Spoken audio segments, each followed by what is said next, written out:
نحمده ونصلي على رسوله الكريم أما بعد فأعوذ بالله من الشيطان الرجيم بسم الله الرحمن الرحيم كل نفس ذائقة الموت آمنت بالله صدق الله مولانا العظيم وصدق رسوله النبي الكريم ونحن على ذلك من الشاهدين والشاكرين والحمد لله رب العالمين۔ میرے محترم بزرگوں، بھائیوں اور دوستوں، نبی کریم سرور دو عالم صلی اللہ علیہ وسلم کا ارشاد ہے، اکثروا ذکر حازم اللذات یعنی الموت، کہ لذتوں کو ختم کر دینے والی چیز، لذتوں کو توڑ دینے والی چیز یعنی موت کو کثرت سے یاد کرو۔ اس حدیث مبارکہ سے متعلق پچھلے ہفتے میں نے آپ کے سامنے کچھ باتیں رکھی تھی۔ آج بھی دیکھیں اسی حدیث مبارکہ کی تشریح اور وضاحت سے متعلق میں اپنے اکابر سے سیکھی گئیں مزید باتیں آپ کی خدمت میں رکھوں گا۔ بس آپ اللہ رب العزت سے دعا فرما دیں کہ صحیح صحیح باتیں میری زبان سے کہلوا دے اور ہم سبھی کے لیے ان باتوں کو کارآمد اور نفع بخش بنا دے۔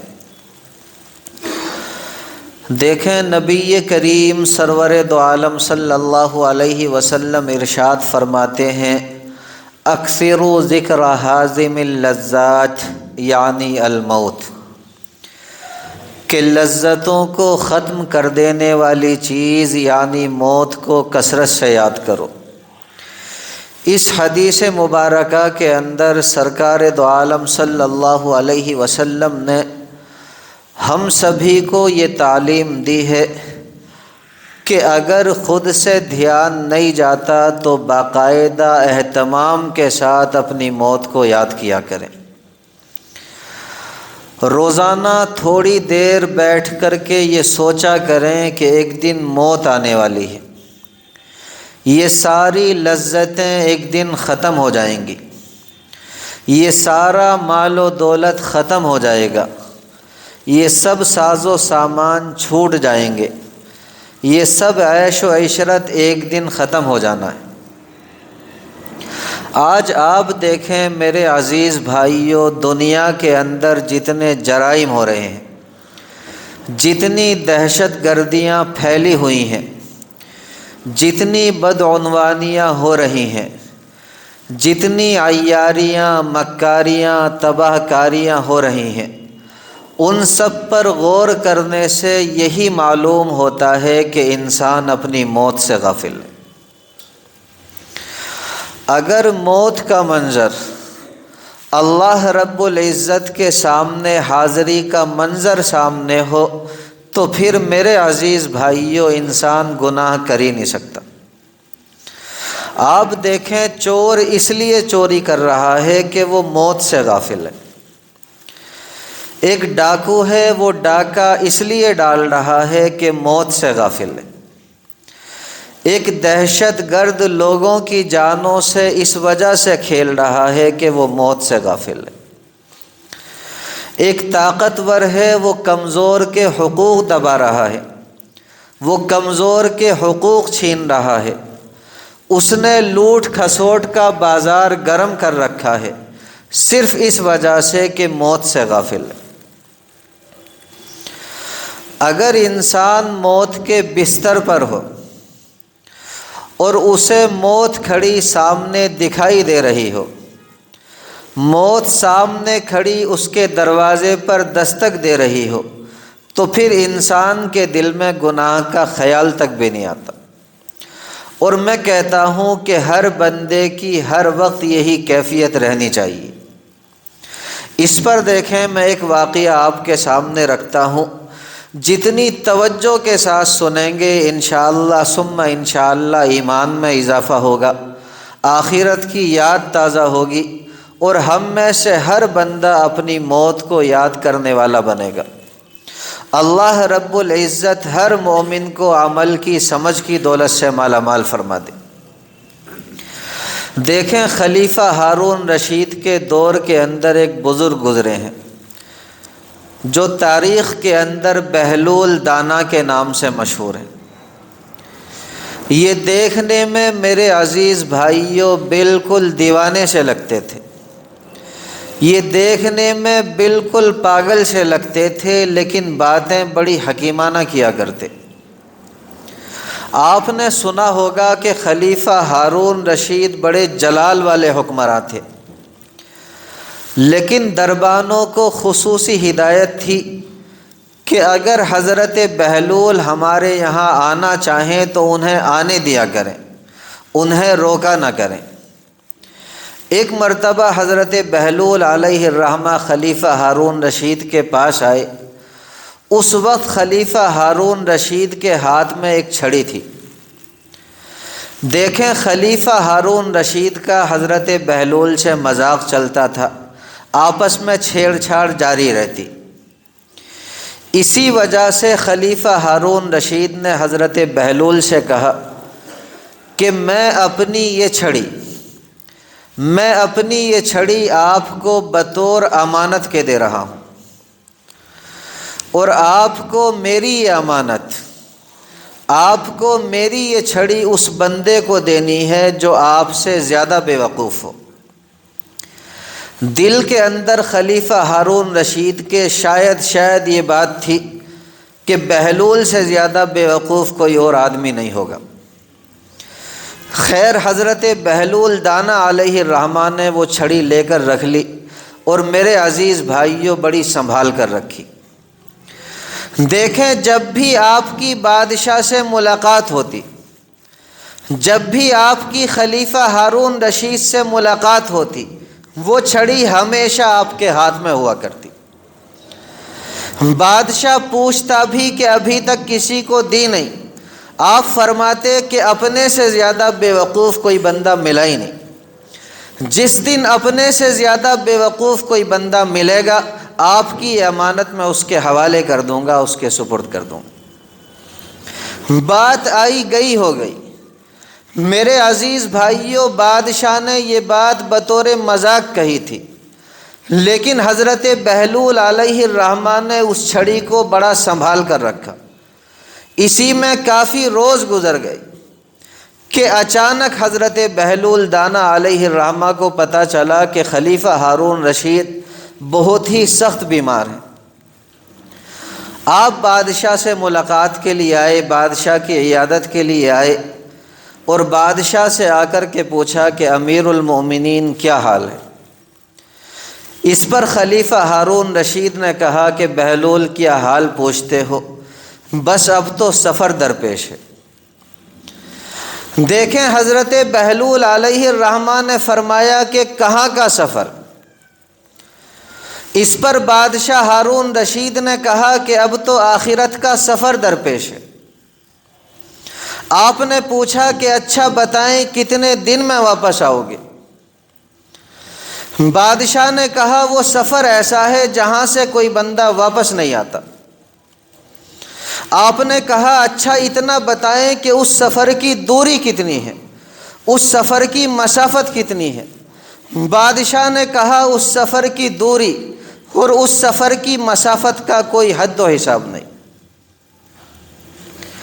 اس پر دیکھیں حضرت بہلول دانا علیہ الرحمہ نے کہا، آپ نے فرمایا کہ جب اتنی دور کا سفر ہے تو پھر یہ بتائیں کہ تیاری کے لیے کتنی فوج بھیجی؟ کوئی بات نہیں، بیٹھے رہیں بھائی، بیٹھے رہیں، کوئی مسئلہ نہیں۔ بہلول دانا علیہ الرحمہ نے فرمایا کہ جب اتنی دور کا سفر ہے تو یہ بتائیں کہ اتنی دور کے سفر کی تیاری کے لیے آپ نے کتنی فوج بھیجی ہے، آپ نے کتنا لشکر بھیجا ہے جو وہاں جا کر کے انتظامات درست کرے۔ اس پر بادشاہ ہارون رشید نے کہا کہ لا حول ولا قوت الا باللہ، ابھی تک تمہیں اتنی بھی عقل نہیں آئی، ابھی تک تمہیں اتنی بھی سمجھ نہیں آئی کہ اس سفر پر اکیلے جانا ہوتا، وہاں پر کوئی دوسرا بندہ ساتھ نہیں جایا کرتا۔ حضرت بہلول دانہ علیہ الرحمہ نے فرمایا کہ پھر بھی کوئی باورچی یا خادم تو بھیجا ہی ہوگا۔ بادشاہ نے کہا کہ واقعی تم بہت ہی زیادہ بیوقوف ہو، واقعی تم بہت ہی زیادہ کم عقل ہو، کہہ تو دیا کہ اس سفر پر اکیلے جاتے ہیں، کوئی بندہ ساتھ نہیں جاتا، پھر یہ الٹے سیدھے سوالات کیوں کر رہے ہو؟ اس پر میرے پیارے بھائیو، حضرت بہلول دانہ علیہ الرحمہ نے جو بات کہی ہے وہ بات ہم سبھی کے لیے سننے کی ہے، سمجھنے کی ہے، عبرت اور نصیحت حاصل کرنے کی ہے، اپنے دلوں کے اندر رچانے بسانے کی ہے، اور یوں سمجھ لیجئے کہ میری پوری بات کا نچوڑ ہے۔ دیکھیں حضرت بہلول دانہ علیہ الرحمہ نے فرمایا، آپ نے فرمایا واقعی وہ اتنی دور کا سفر ہے کہ جہاں سے واپسی بھی نہیں ہوگی، اور اس سفر کے لیے کوئی فوج بھی نہیں، اس سفر کے لیے کوئی پہرے دار بھی نہیں، اس سفر کے لیے کوئی لشکر بھی نہیں، اس سفر کے لیے کوئی تیاری بھی نہیں۔ تو پھر آپ سنیں امیر المومنین، آپ کی ایک امانت میرے پاس ہے، جو امانت آپ نے مجھے یہ کہہ کر دی تھی کہ جس دن اپنے سے زیادہ بیوقوف کوئی بندہ مل جائے میری یہ امانت اس کے حوالے کر دینا۔ مجھے اس دن سے آج تک اپنے سے زیادہ بیوقوف کوئی نہیں ملا سوائے آپ کے، لہٰذا میں آپ کی یہ امانت آپ کے حوالے کر رہا ہوں، اس لیے کہ میں ساری زندگی دیکھتا رہا کہ اگر آپ کو کہیں سفر پر جانا ہوتا، یہاں تک کہ دن کا بھی سفر ہوتا، تو آپ پہلے سے ایک فوج بھیجا کرتے، آپ پہلے سے ایک لشکر بھیجا کرتے، آپ کے ساتھ ساز و سامان ہوتا، آپ کے ساتھ ایک پورا شہر آباد ہوتا جو آپ کے لیے سارے انتظامات درست کرتا، آپ کے لیے کھانے پینے کے انتظامات کرتا۔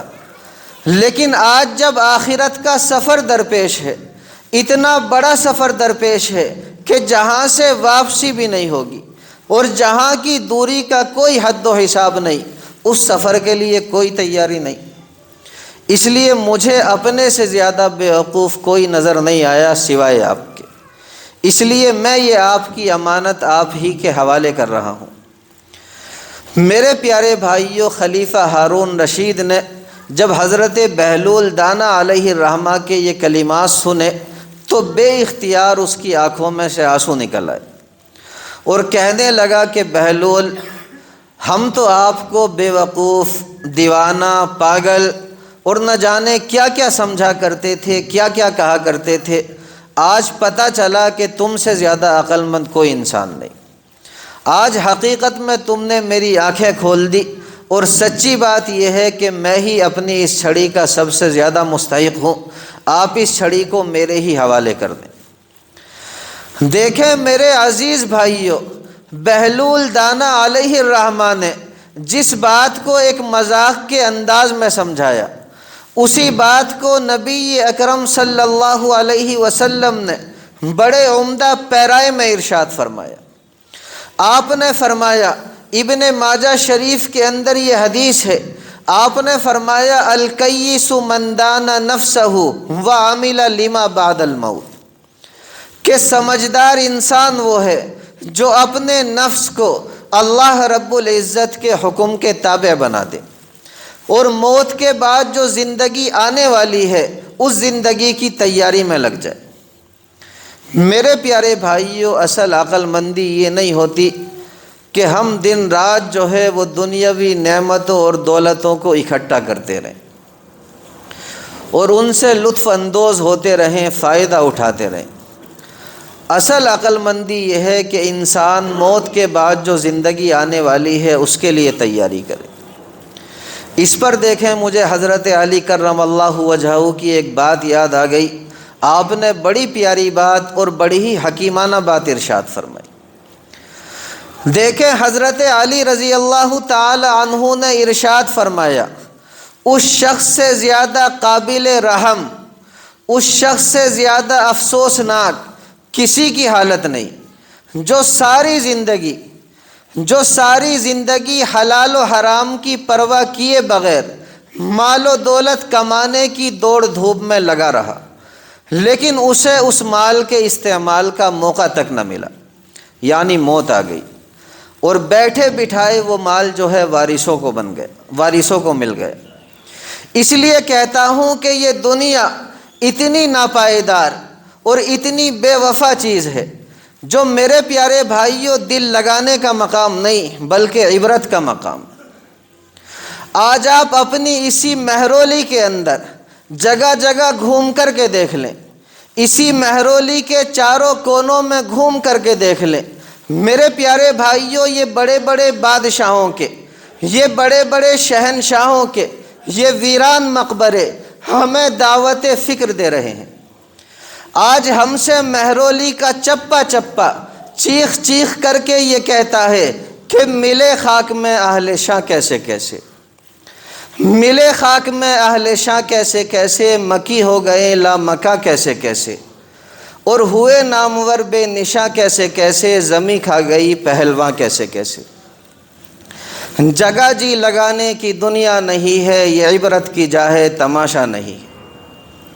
اجل نے نہ کسرا ہی چھوڑا نہ دارا، اجل نے نہ کسرا ہی چھوڑا نہ دارا، اسی سے سکندر سا فاتح بھی ہارا۔ اجل کہتے ہیں میرے عزیز بھائیوں موت کو، اجل نے نہ کسرا ہی چھوڑا نہ دارا، اسی سے سکندر سا فاتح بھی ہارا۔ ہر ایک چھوڑ کے کیا کیا حسرت سدھارا، اور پڑا رہ گیا سب یہی ٹھاٹھ سارا۔ جگہ جی لگانے کی دنیا نہیں ہے، یہ عبرت کی جا ہے تماشا نہیں ہے۔ اور فرماتے ہیں حضرت خواجہ مجذوب علیہ الرحمہ، تجھے پہلے بچپن نے برسوں کھلایا، تجھے پہلے بچپن نے برسوں کھلایا، جوانی نے پھر تجھ کو مجنوں بنایا، بڑھاپے نے پھر آ کے کیا کیا ستایا، اجل تیرا کر دے گی بالکل صفایا۔ جگہ جی لگانے کی دنیا نہیں ہے، یہ عبرت کی جا ہے تماشا نہیں۔ اور میرے عزیز بھائیوں، ہم سب کے پیارے حبیب سرکار دو عالم صلی اللہ علیہ وسلم نے ایک بات بڑی ہی عجیب اور بڑی ہی حکیمانہ کہی، سچ میں اتنی پیاری بات کہی ہے جو اپنے دل پر دماغ پر نقش کرنے کے قابل ہے۔ آپ صلی اللہ علیہ وسلم ارشاد فرماتے ہیں کہ جب انسان کا جنازہ جاتا ہے تو اس وقت تین چیزیں انسان کے ساتھ جاتی ہیں۔ پہلے نمبر پر رفقا، اس کے رشتہ دار، دوست و احباب، ملنے جلنے والے، تعلق والے، اور دوسرے نمبر پر میرے عزیز بھائیوں مال، جیسے چارپائی ہو گئی، تجہیز و تکفین کا سامان ہو گیا، اور تیسرے نمبر پر میرے عزیز بھائیوں اعمال۔ پہلی جو دو چیزیں ہیں وہ مردے کو قبر کے کنارے چھوڑ کر کے واپس ہو جاتی ہیں، اس کے رشتہ دار بھی اور اس کا مال بھی۔ گویا اپنی زبان حال سے وہ مردہ ان جانے والوں سے یہ کہہ رہا ہوتا ہے کہ شکریہ اے قبر تک پہنچانے والوں، شکریہ، شکریہ اے قبر تک پہنچانے والوں، شکریہ، اب اکیلے ہی چلے جائیں گے اس منزل سے ہم۔ صرف ایک اعمال ہیں جو بندے کے ساتھ جاتے ہیں، اس لیے ہم میں سے ہر مومن کو چاہیے کہ اپنے اعمال سنواریں، اپنے اعمال اچھے بنائیں، اپنا کردار اچھا بنائیں، اپنے اخلاق اچھے بنائیں، اور صحیح معنوں میں جو مومن بندہ اللہ رب العزت اور پیارے نبی سرکار دو عالم صلی اللہ علیہ وسلم کو پسند ہو، ایسا مومن بندہ اپنے آپ کو بنانے کی کوشش کریں۔ اگر ایسا کریں گے تو میرے پیارے بھائیوں، اللہ رب العزت ہماری دنیا بھی بنا دیں گے، آخرت بھی بنا دیں گے۔ تو آج یہ طے کر کے اٹھیں کہ انشاءاللہ اپنے اعمال سنواریں گے، سنواریں گے نہیں سنواریں گے انشاءاللہ۔ اللہ رب العزت مجھ سمیت ہر مومن کو کہنے سننے سے زیادہ عمل کی توفیق مرحمت فرما دے۔ آنے والے ہفتے انشاءاللہ اس کی اور وضاحت آپ کے سامنے رکھیں گے۔ وما علینا الا البلاغ۔